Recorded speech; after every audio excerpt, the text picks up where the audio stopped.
Welcome back to episode 9 of Sheep Stuff You Should Know with Brian Mahoney in Rio Vista, California. And I'm Dan Macon up in Auburn, California. Good to be back. Good to be back. Yeah, it is. It is. Summertime has arrived here. How's things down there? Well, it was summer, and then it was winter, and now it's summer again, all since I seen you last time. Yeah, we've gone through all the seasons. I told my kids that summer and winter are just having a fist fight. I think that's the most accurate description I've heard. I think that's exactly what's going on. We didn't get hail here on Saturday, but we got half-inch of rain in about 2 hours. And I was up in Browns Valley this last week, and all that tall feed that they'd grown had been laid over. And I think they must have got hailed on, and it just mashed down all that forage. Really interesting. It's amazing the damage hail can do. Yeah, it is. It is. Absolutely. It really, really is. So anything else exciting happened this last week in the world of sheep? We'll limit it to the world of sheep. Yeah, I think that's appropriate. You know, kind of a normal week here, just moving water, moving sheep, keeping the heat in mind a little bit. You know, we're lucky in that we've got a lot of tree cover where we've got irrigated pasture, and so I think that's been helpful for us. Just a side question on that. What we were asked here recently to graze an orchard, and I've grazed crops under trees before. Do you find a nutritional issue when you graze under certain types of trees or certain kind of where there's less sunlight penetrating straight to the grass? You know, I haven't seen kind of that macronutrient impact. We've done a little bit of that in orchards as well. The one thing that I am concerned with up here, and particularly where we're grazing under old stone fruit trees, is that copper has been used as a dormant spray in those stone fruit trees for a long time, and I have a feeling that it may accumulate in the soil. So we actually, this has probably been 8 or 9 years ago, pulled some forage samples out of an orchard to test the copper levels, and they were at the upper end of normal. So, you know, I think kind of knowing what the rest of their management system is would probably be important going into that kind of scenario too. What kind of trees? They're walnuts, like 6-year-old walnuts.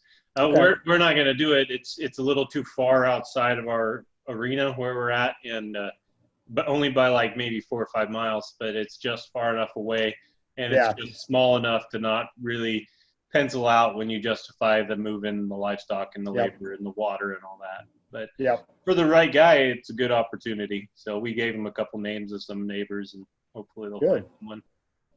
And I think that's you know, we do need to start a list of these topics, but I think for both of us looking through how we analyze those opportunities and decide go or no go would be useful too. I think looking at all those factors in terms of labor and freight and risk, I think would be a good topic.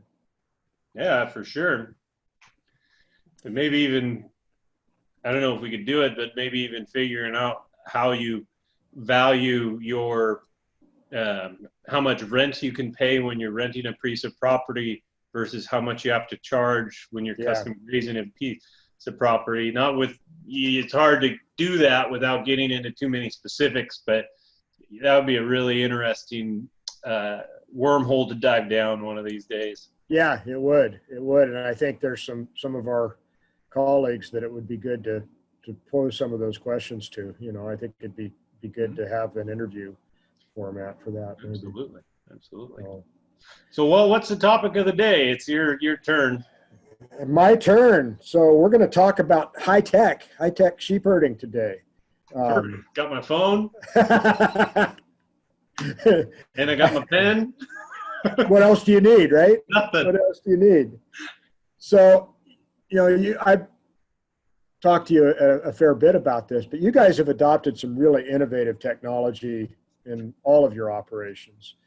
You know, things that I think, particularly in the sheep industry, are pretty unusual.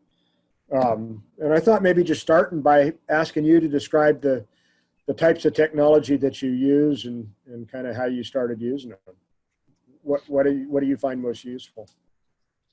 Yeah, so for technology can be defined a lot of different ways. Technology is everything from the invention of paper all the way down to, the spaceship. Yep. You can define it a lot of ways. I kind of try to define it as innovation that hasn't been used historically in sheep production. So, obviously we use a lot of sheep hooks and lambing pens and corral systems and those things that are very common everywhere. But we also have dove into some new technologies that have allowed us to better management and better understand.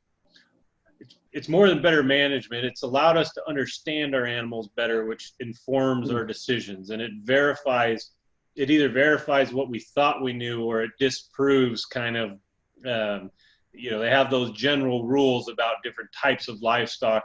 And what the technology has helped us do is identify the outliers within those generalities. So like a great example of that is foot rot and foot health in fine wooled ewes. And I think it's 100% true that you are more susceptible to foot rot when you have fine wool genetics in our country. However, within fine wool genetics, there is a large percentage of sheep that are not susceptible or built some resistance to those bacteria. And so what we've done on our operation is we ended up, we utilize hardware and software to collect data on an individual basis, but not be time consuming in its collection. So we use RFID ear tags. We use Shearwell ear tags. There's a lot of different brands on the market. All it is basically it's a radio emitter, radio frequency emitter that emits a serial number for that individual animal. And so you can interchange those ear tags with a lot of different technology, different readers. We use Gallagher readers and hardware, but there's a lot of other programs out there. Shearwell has a program that they sell with their tags. There's a couple other, Gallagher has their hardware. Allflex has hardware. True Test. There's a handful of different products out there that have hardware that you can use. I got to be careful. Say most of that stuff is interchangeable as far as being able to read a frequency tag. Where it gets complicated is when you take the information you gathered and upload it into a management software. So that's kind of the third layer, is the management software. We use Sapien Technologies, which is a company out of Australia. I found when I was down there. I was blessed the opportunity to go with the American Lamb Board down to Australia as part of the Tri-Lamb Young Leaders Program, and got to go to LambX, which if you're in the sheep industry, this year's got postponed a year, but if you got an opportunity to go, it's a great opportunity to kind of see the sheep world kind of from a national or international standpoint. Yeah. So you see a lot of different technologies, a lot of different methods that are being utilized in the world. And it also helps you realize how in the United States, we're not really doing all that much that's backwards or behind of the rest of the world. We are inventive. We are good business people with good business models, producing good animals. So it was good on both fronts to really, you learn what others are doing by meeting, respecting, and talking to them. And that's how you build an understanding between people. And I think that was a great opportunity for me. And it opened my eyes to a lot of these technologies. So back to that software, Sapien is the company that we use. Once again, Shearwell has their own software. Gallagher has their own software. There's a bunch of different companies that have software. But because you're dealing with code language and coding, not all softwares can handle the hardwares equally. So you have to be very aggressive in interviewing the salesman beforehand and getting tests to make sure everything works right before you drop $5,000 into a system. So what that does is with that individual ear tag, we're able to take specific traits that we want to track and apply them to that ewe as we're running her through the system. So we're in the olden days, like a purebred operation, before the computers in these programs, you would write everything down based on an ear tag number, and then you have to take all that information and sort it and filter it.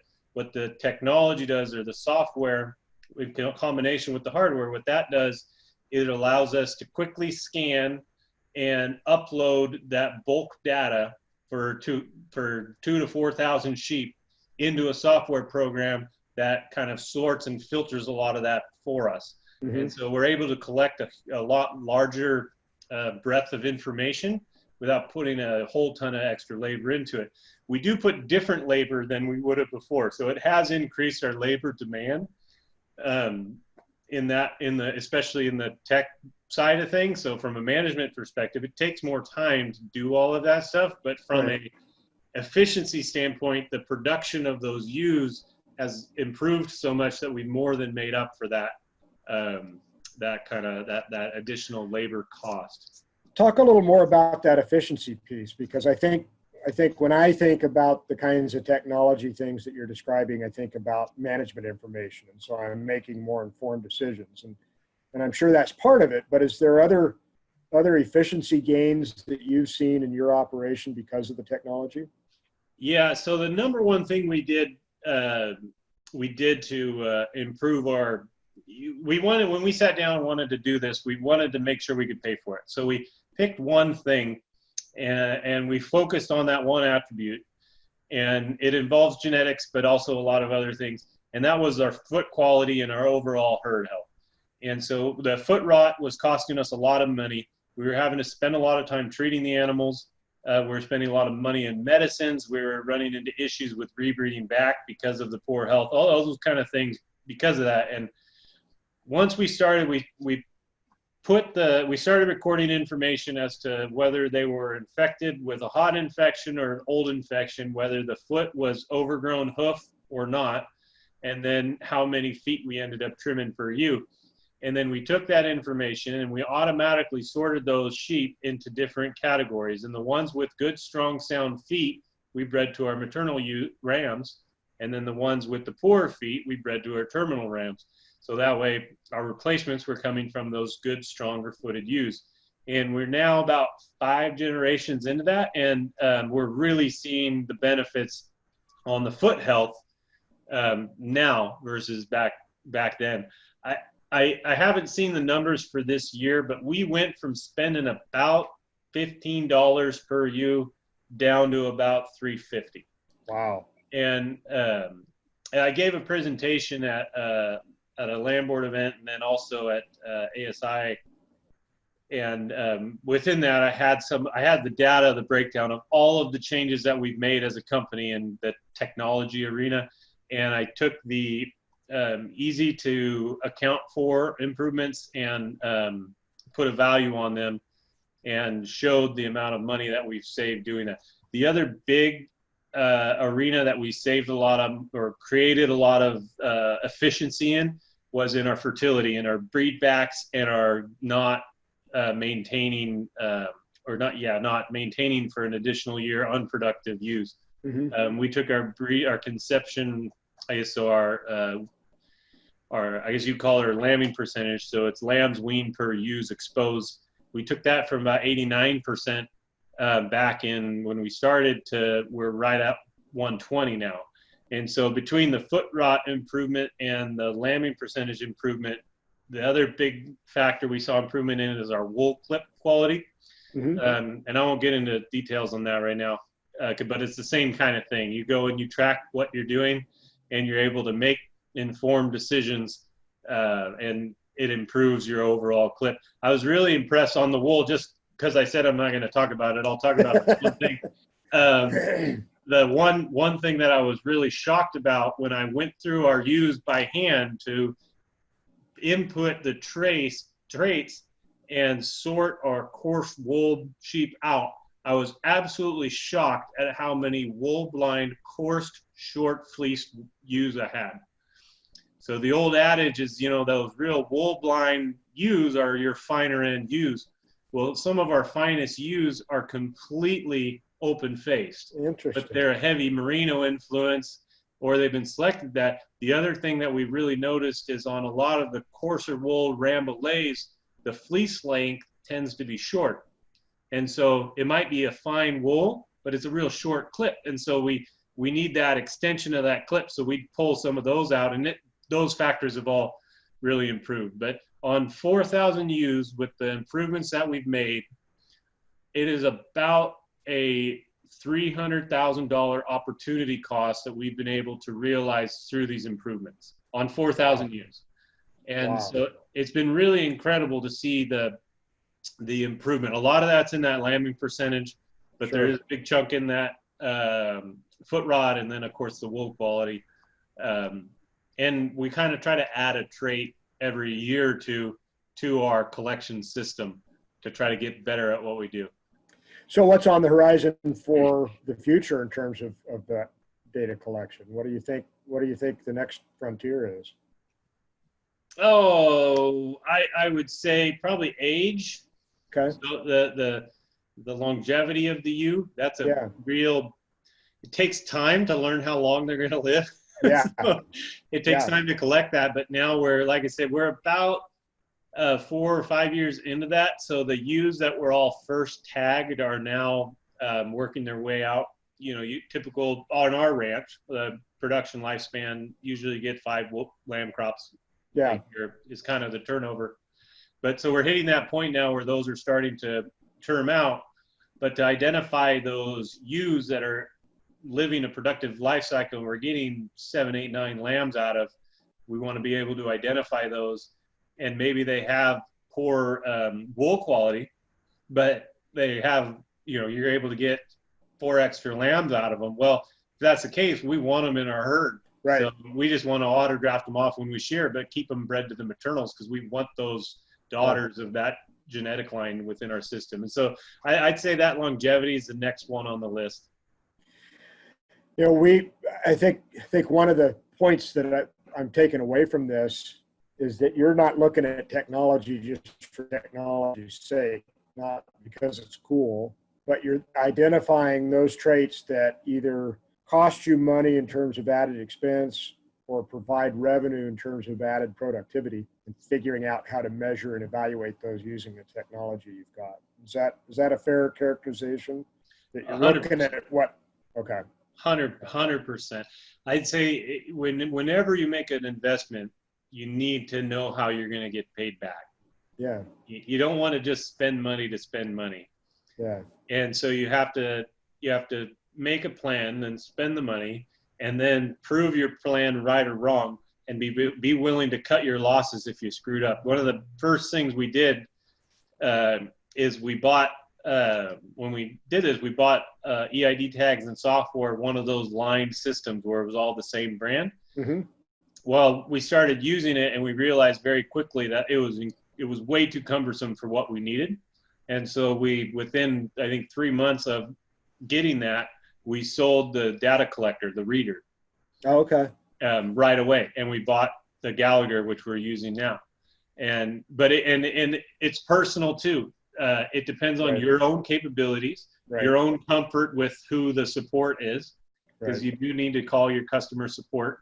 And so all of those things add into, when we had our final conversation to decide what software program we were going to end up with, it was me, John, and Jeff sitting at our tables, and we were having a discussion. And what it came down to was we have this one software that is as capable and cheaper than the other options.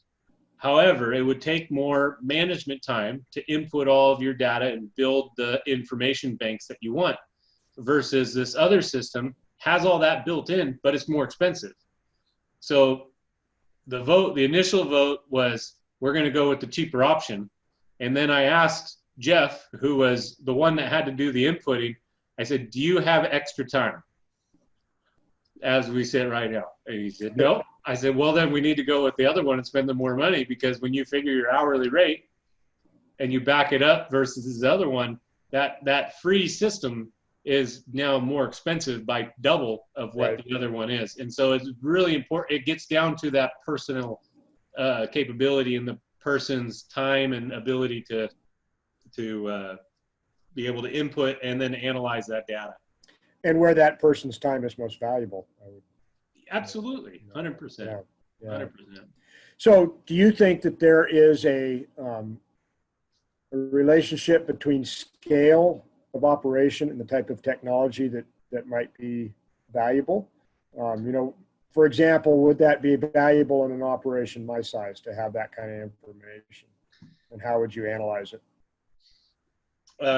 Every operation in the United States is different. And so I think scale plays into your ability to make the cash investments. But I think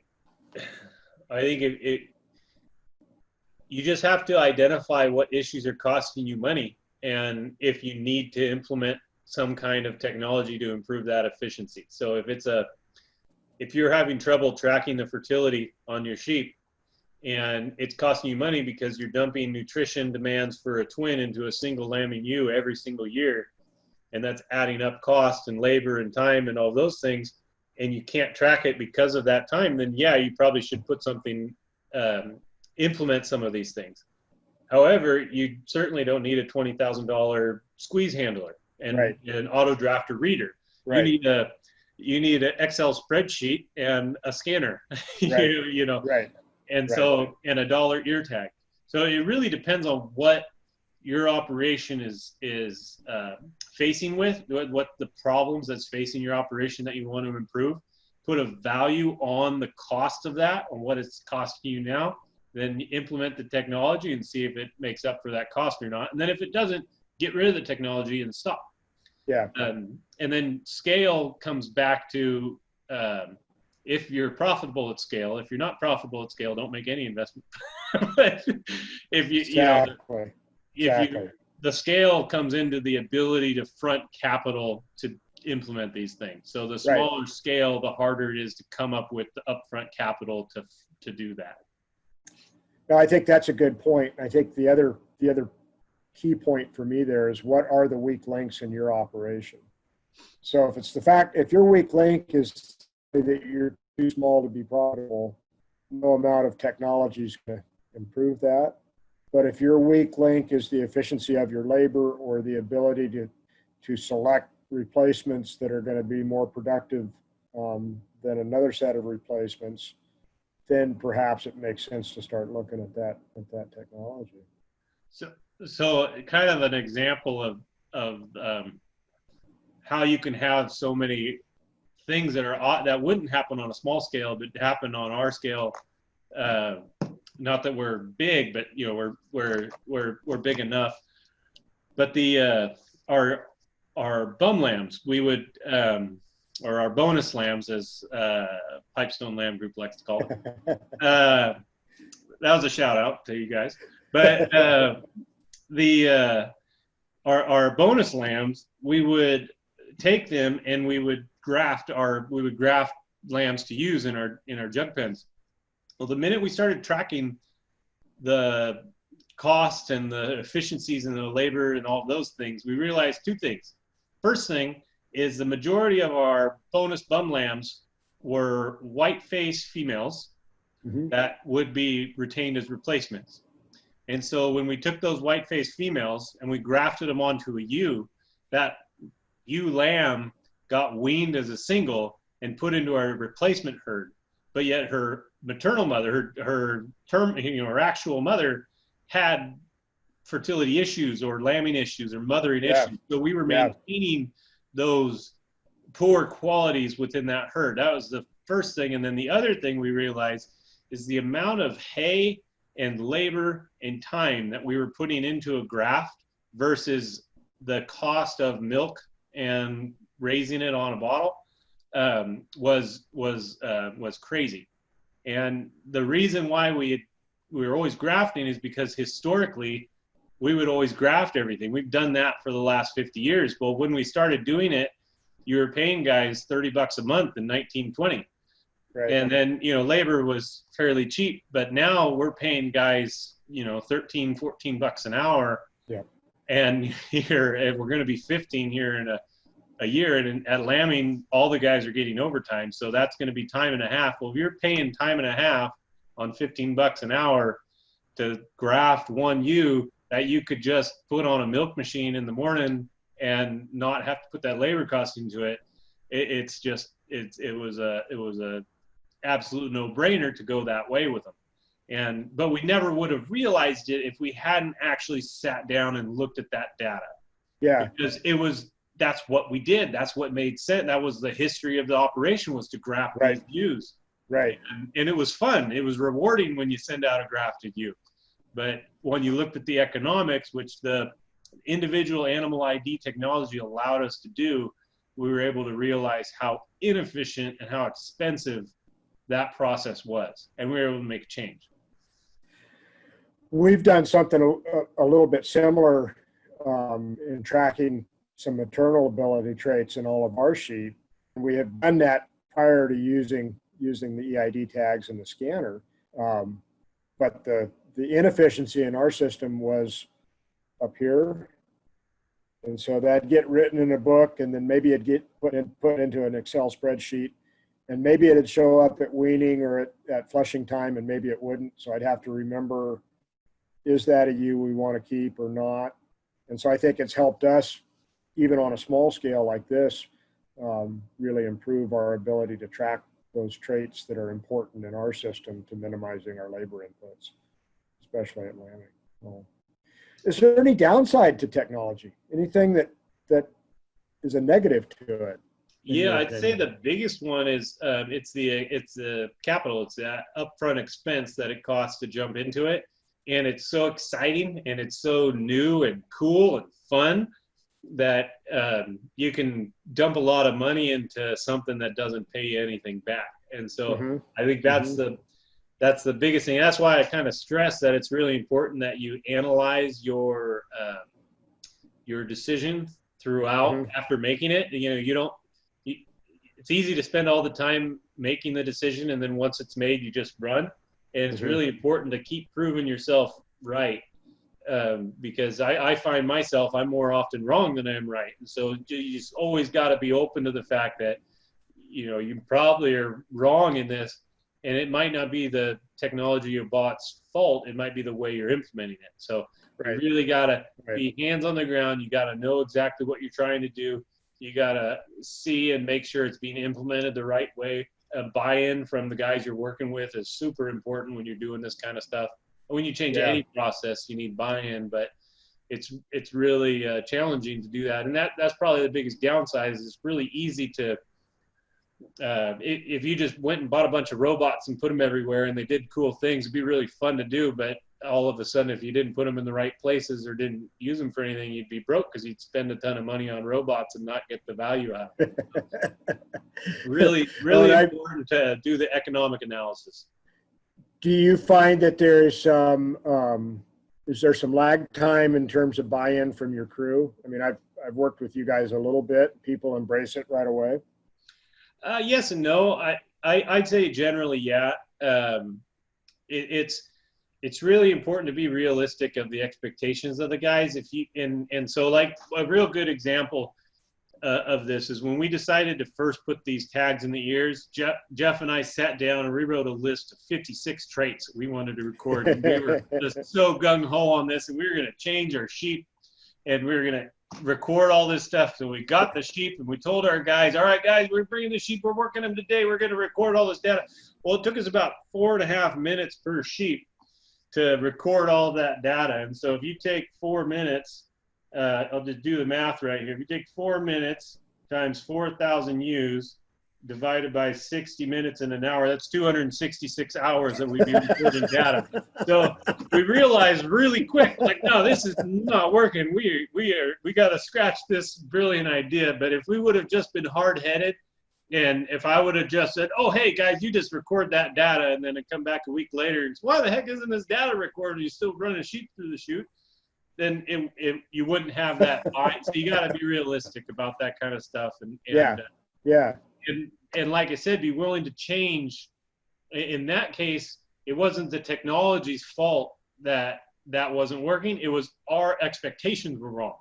And Right. so we changed our expectations, focused them on one trait, dropped our time per ewe down to, 10 to 15 seconds, and we recorded 2 traits per animal. Right. And we did a process. We trimmed their feet while we were doing it. So we added you got to work that way when you're making these kind of implementation decisions. And one of my grandpa's things that he's always told me is you always have to make sure you plan for the unknown, because the unknown is sure to happen.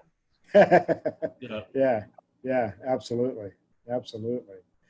You guys have invested in some hardware as well as the kind of the software technology too, and not just the scanner, but your auto drafting system and all of that. How has that addressed efficiency issues and maybe some other expense issues for you? Yeah, so the biggest direct expense saver is that foot rot issue, and we bought a handler. It's a sheep squeeze, so it's air powered. The sheep comes in and it triggers basically, I call it a garage door laser. It triggers that, and then it closes and squeezes the sheep. You can adjust the pressure setting depending on if it's a little lamb, you can have it really light pressure. If it's a big giant ram, you can have it a tight pressure. And then you can adjust the width and things. But it grabs them and then it turns them sideways, all air powered. So in the past, when we would trim feet, we would catch them by hand, turn them upside down, roll them into a barrel, flip them upside down, trim the feet, spin the barrel, and flip the barrel back and it was a giant, labor intensive, literally the worst job on the ranch. And we took it to where they can press a button and the sheep gets turned sideways and you trim the feet and we're done. So it was a huge time saver in handling the sheep and the throughput of the sheep. And then also and this is a hard, you can't blame this just on that system, but it definitely was a company emphasis on worker safety and really in worker exposure to risk. So like our cattle handling, our sheep handling, all those things, we really try to emphasize safety. And then we've rebuilt a lot of facilities, corral systems and things to try to take people out of those dangerous positions and the danger zones, get people working on the rails of the fences rather than in the pits, and or being able, and you do that through a lot of different ways. But which I have on my topic list for you in probably a month and a half. But but our workers' comp has gone down. We're down. We're half of where we were before we bought that system. Wow. Excuse me. So our workers' comp as a company was like when it peaked right before we bought that system, it was like 120,000 a year, and we're down to 60,000 a year now. Wow. Comp expense, and it's because of the emphasis on safety and handling and all those things go together. Yeah, it's all part of the package. If the livestock are calmer, nobody's at as high a risk, which means you're less risk of injury. And if you keep the livestock calmer, by keep people calmer, the people aren't going to put themselves in as bad of a situation and get as frustrated working animals. And so it's a compounding thing, and it's not just that. But one workers' comp case can easily cost $20,000 if it's a bad one. And so by taking the labor of having to manually lift these sheep, roll them around, do all this heavy lifting, to where you're now not in pushing the sheep, you are on the outside of the corral system, walking and making them go a certain way, and then it catches them on your own and you press a button. And so rather than messing with the sheep, you're just maybe climbing over the fence once, if that at all. It really helps with that safety issue. So, do you use some of the same technology in the cattle that you use in the sheep, the tags and the readers and that sort of thing? Yeah, we use all the same readers, and we use a different ear tag. So we use the All-Flex ear tags in the cattle, button tag rather than a clip tag. And for the cow's ear, that's a little better setup for us. And then we use a different software management program. So they wanted to charge, the company that we're doing the sheep data with wanted to charge us extra for the cattle, and we're like, we're going to save a little money. Yeah. We are still frugal. Yep. Yep. Frugal. What is there any tie-in to the end product with some of the technology that you're using? Can you get any data back at this point? Yeah. So you can get kill data or information on those animals. Definitely on the wool sales. So you're getting point of sale information back, not quite on a per ewe basis, but on a flock basis. Yeah. And we could see the difference. Our course line was a 23 micron, and it yielded 58, I believe, and was like 80 millimeters. Whereas our number one was 21 and a half, and it was a 83 millimeter and had a 62% yield. And so that's all from sorting the sheep. They ran together the entire year, but by sorting those classes out, we're able to adjust our wool clip. So. Yeah. And then on the meat side, they do have camera grading in the plant, and they do have the capability to scan and link their carcasses to your information, to the tag. It's not as fluid as it sounds, because it's all new technology and the unknown happened. But you do have that information. We haven't really collected a lot of it though, because we haven't been able to figure out a way to make it profitable to manage that data. So any time you spend on it doesn't create any return on investment on our side yet. The return on investment is in the weights and the weaning, so the dollars weaning type information. But that can be tracked on a flock basis and doesn't have to be tracked on a per head. We did pull some of the Flock 54 tests on our rams and all of our maternal line bred sheep, so our wethers and our ewe lambs. And when those go to market, we'll be returning that information. And that was a partnership research thing with Superior. So, and I think Extension too. I think Morgan was in on that. Yeah. So it's a research type deal. But once again, we've looked at that information, and us and our ranch haven't been able to really come up with a way to monetize that yet. And so we're not going to put a lot of funds and time, because time is money, into that until we can realize some return. Yeah, I think that's the real key, right? Being able to make management decisions from these investments. Yeah, and I think it's really important to recognize that all these ranches are different. So I say I can't really return any monetizable information from that carcass data. Well, if you're a purebred ram producer, I could make an argument that it could make you money if you paid for your farms to get the carcass data back on the rams that you bred versus the other rams that the other guys bred, to prove that yours return X much more dollars per head than so there is value in that. Or take your own animals and track them all the way through from that seed stock perspective. Or if you're in a real specific genetic program, there's some value there. But it's just our seat, Amy Livestock seat, in our production system and our kind of volume business model doesn't make sense. Right.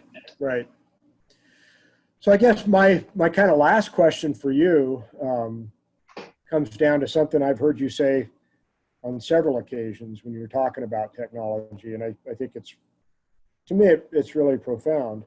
You talk about the importance of the eye of the shepherd. You know, that their technology is a tool, but there's also kind of the experience and the judgment and the art of doing this work. And I'm curious as to how that all fits together in your operation and how you trained that eye. Yeah, 100%. That's one of my biggest, I think so often everybody searches for the answer. They want the magic switch or the pill that fixes everything. And at the end of the day, you can't replace the history of knowledge that we've built over generations. And there is a skill. You mentioned the book about the French shepherds that just knew everything by heart. Well, that's generational passed down knowledge. Yeah. And you go throughout the California industry, and I'm really excited to talk. That's one of the reasons why I'm excited to talk to my grandpa, is to kind of unpack some of those stories. Yeah. And kind of the people who influenced him, and even get back a generation behind that. Because that expertise that comes from that experience should always wait to help inform your decisions. Not wait as in not go, wait as in heavy. Yeah. It should weigh on, it should inform your decision-making process. So you can't go, and there'll be people that disagree with me, but you can't go and buy bulls just off of EPD numbers. You can't buy sheep just off of EPD numbers. You have to see the sheep, and the EPD numbers help inform and make a better decision on those rams that you're buying. You can't go into I can't take my sheep and only look at them on a computer. Right. You have to see the physical animals. You have to see those things that you can't measure. Mothering ability, I would say, is one of those things that you can't measure. You can say good or bad. You can maybe mark the bad ones out.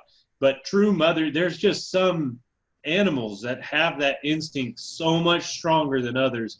And when you have those twins in the field and you pick up the twins to move the jugs, she just walks onto the cart and she makes sure she stays with them, and she never sloughs a lamb. She counts to 5 if she needs to. Like those sheep are, you can't really measure a lot of those traits. And so, and that comes from that eye of the shepherd. There's a process when we preg scan all our ewes and we put them into lambing bunches and we do all this work. But one of the things we used to always do was, we wouldn't do the preg scanning, but we'd sort them by eye and call heavies and dries and sort all the heavies into a bunch. Well, we got a guy that's worked for us for almost 40 years that he has such a good eye for how close that ewe is to giving birth that you can't measure it through an ultrasound. It's right. Just we do all this work, and then we go and we give them to Jesus, and we're, all right, make your bunches, and he'll go and have them sorted up just beautifully. Yeah. And it's all through that eye. You can't replace that eye of experience, that eye of the shepherd, that historical knowledge that gets passed from generation to generation. He learned that from Esteban Gonzalez, who learned that from the Basque Country, who learned that from their grandparents. So you just can't replace that kind of stuff. And so I don't want to say, I never want to say that you should just use technology for everything. You have to learn from these historical ways of doing things. There's a reason you bed down on the south side of the hill versus the north side of the hill on this one range. There's a reason for those little things. And the technology helps prove them and inform them, and you can make some improvements, but I don't think anything replaces that tradition, that industry knowledge that we've built over years and years and years of living life and making mistakes. That's what informs it, the mistakes that were made previously. Right. And I think the other, to me, just absolutely fascinating and valuable part of that is that knowledge is largely transmitted orally. Mm-hmm. You can't go read a book. You can't watch a video. You can't listen to a podcast. Although you could listen to this podcast. Get you closer. But I think, having the opportunity around people who've done it all their lives, and just asking, what are you looking at? What do you see here? Why did you make that decision? And this is an industry where almost everybody I've ever asked those stupid questions of has been gracious enough to answer and to share. And I think that's a really unique part of our industry too, that it is a community. Yeah, absolutely. So tell me what's happening in 2 weeks again. What are we doing? So in 2 weeks, we're going to be sitting down and interviewing Dick Yamey. He's my grandfather, and he's kind of started Amy Livestock. I was blessed enough to be able to purchase Amy Livestock from him and the family here last August and continue it more generations, which is really exciting opportunity for me. But he's been my mentor throughout my life, and we're going to sit down and and have kind of a conversation and try to visit with him about who influenced him and just some of the history that he was able to experience. He turns 91 this August. Wow.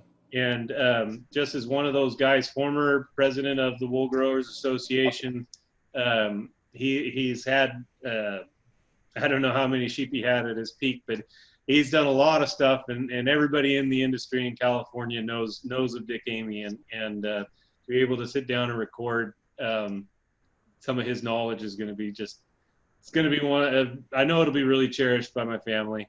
I can't. Family, everybody, and I'm really excited to be able to do that. And yeah, I can't wait. Good questions. I can't wait. I think we should prepare for maybe a little more than 60 minutes on that session. I think. Yeah, I think so. Keep going. Yeah, absolutely. I think we need to just go ahead and do that, and then. Just so people know, we are going to try to incorporate more kind of guests like that over time. And so as we mature as a podcast, it would be good to hear from some other voices other than just me and Dan. Absolutely. And I would hope, we've had some great feedback from folks and questions. If there's a topic that you're interested in, let Ryan know or let me know, because we're always interested in new ideas and new things to talk about. Yeah, where can they contact us at, Dan? So they can contact me over Instagram at Flying Mule, or at flyingmulefarm@gmail.com. And how can they get a hold of you, Ryan? Yeah, through Instagram. Same thing. Instagram, they can find me, except I am at California Sheep Rancher. So. Awesome. Yeah. And I think now folks can put comments on the YouTube videos too. So if you've got questions or feedback, you can leave comments there. So Until next week, huh? Till next week, we're gonna talk about livestock guardian dogs next week. Oh, I have to study up. Yeah, you're the state expert on that. That's a very small state. All right. Well, we'll catch you later, Dan. Thanks. All right. Thanks, Ryan. Have a great week. You too. Take care.